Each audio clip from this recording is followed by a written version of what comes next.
Bagaimana menghadapi rasa malas, putus asa, atau takut gagal saat mengejar cita-cita? Islam itu adalah salah satu di antara ciri khas dari Islam itu adalah motivasinya itu kuat banget. Jadi why faktornya tuh kuat di dalam Islam. Setiap kali Allah Subhanahu wa taala memerintahkan atau melarang kita sesuatu pasti dikuatin sisi why faktornya. Misalnya kalau dalam bahasa ulama disebut dengan fadail atau targhib, keutamaan-keutamaan atau yang menggembirakan. Kalau bahasa ininya tuh busyra, basyiran wa nadhiran, berita gembiranya apa? Selalu ada kayak gitunya. Misalnya kita diperintahkan tahajud. Maka Allah sendiri mengatakan apa fadilah tahajud?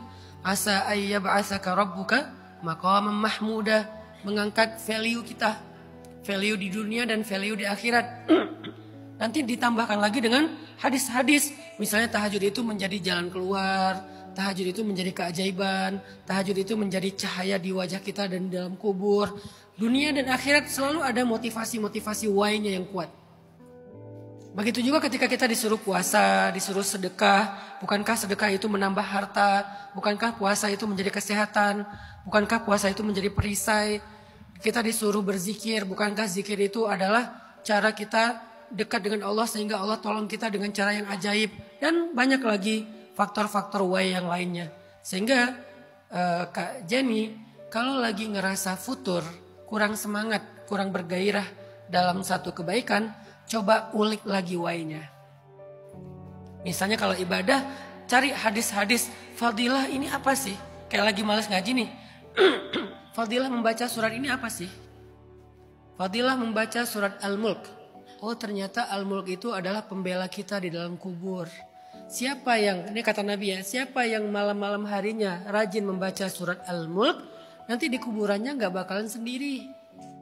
Dia gak bisa meminta keluarganya membela dia, karena keluarganya walaupun nangis segerung-gerungnya, ya tetap aja mereka ninggalin sambil menangis.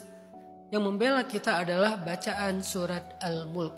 Sehingga ketika malaikat Munkar dan Nakir nanya, bacaan surat Al-Mulk itu yang akan membela kita. Ini fadilah.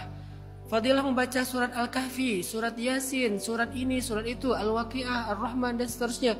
Cari why-nya. Baik secara spesifik suratnya atau secara general Al-Qur'annya. Ini kalau contohnya ngaji atau membaca Al-Qur'an. Begitu juga dengan kebaikan yang lain. Kalau urusannya dengan belajar atau menuntut ilmu apa Ustaz? Ya lebih banyak lagi tuh. Fadilah menuntut ilmu, perjuangan menuntut ilmu. Kalau untuk karir ada lagi. Kenapa kita pengen sukses? Biar bisa bersedekah, fadilah sedekah. Kenapa kita pengen sukses? Biar bisa menafkahi keluarga, fadilah menafkahi keluarga. Cari why-nya. Dan itu bisa menguatkan semangat kita dalam menjalani sesuatu. Kalau takut gagal gimana Ustaz? Gagal itu kan tentang hasil ya. Tapi kalau kita paham fadilah, sekedar kita mengerjakan aja udah untung. Belum ada hasil loh, baru ngerjain aja udah untung. Kenapa? Karena Allah mengganjar seseorang itu dari usahanya, bukan dari hasilnya. Hasil itu bahkan bonus sebetulnya. Yang pokok bukan hasil, yang pokok itu justru usahanya. Begitu kita mengerjakan sesuatu yang baik, walaupun hasilnya belum tentu benar, belum tentu maksimal, tapi ikhtiar dan usaha kita mengerjakan sesuatu yang baik itu udah ada nilainya di mata Allah. Akan kita dapatkan di dunia dan juga di akhirat. Jadi kalau orang yang udah paham pola pikir ini, gak takut gagal. Kenapa? Karena belum ada hasil aja udah untung. Apalagi nanti hasil. Kalaupun hasilnya gak sesuai dengan harapan, balik lagi kepada belief pertama. Bisa jadi kamu membenci sesuatu padahal itu baik bagimu. Kita kan diberi atur rezeki yang kata Ustadz tadi bilang 5 juta. Misalkan contoh tadi kan. Itu ada jarul halal ataupun haram. Ini menurut pendapat Ustadz. Kalau kita tahu nih jalur kita nih haram. Tetapi dipergunakan untuk amalan. Kayak ya, silakan Aldi cari pembenaran ya, yuk. Ya. Kayak dipergunakan untuk amalan, berbagi ke orang-orang susah gitu, Ustadz. Tapi yang ini rezeki ini lewat jalur haram, Ustadz. Ya, ayo terbuka aja Aldi. Lebih terbuka. Ya. Terus Apalagi kan kita kan semua kan pengen nih ke tanah suci Ustadz. Nah rezeki tersebut nih sampai memberangkatkan diri kita pribadi ke tanah suci. Itu gimana pendapat Ustadz? Terima kasih Ustadz. Allah itu bersih, nggak menerima kecuali yang bersih. Jadi setulus apapun niat kita, sebanyak apapun sedekah kita, kalau sumbernya itu kotor, maka tidak bernilai apa-apa di sisi Allah. Dan tidak menjadi dalil bolehnya hal tersebut. Oh, gue gini-gini sedekah loh. Enggak.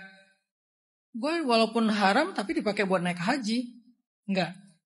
Hajinya tidak sah, sedekahnya tidak sah, dosanya tetap nambah, semuanya jadi sia-sia. Maka pilihannya adalah mending Aldi enggak dapat duit sama sekali, sehingga enggak bisa sedekah dan enggak bisa berhaji, daripada dapat duit haram, bersedekah dan haji. Kalau dibandingkan nih.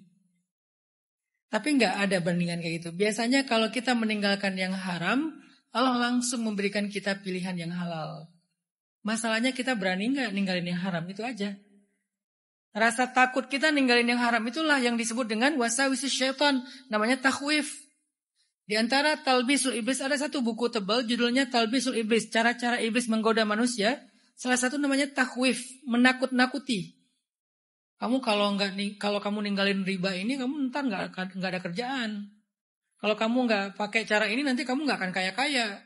Kalau kamu jujur-jujur aman, kamu nggak akan naik-naik karirnya dan seterusnya. Ditakut-takuti kita tuh dengan hal-hal yang bahkan nggak akan terjadi, sehingga akhirnya kita nggak berani ninggalin hal-hal yang haram, bahkan mencari pembenaran dan validasi dari berbagai macam cara.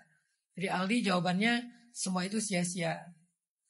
Jadi berhenti dan ikhtiarkan yang halal. Yang halal walaupun misqala zarrah di sisi Allah menjadi kebaikan yang sangat besar.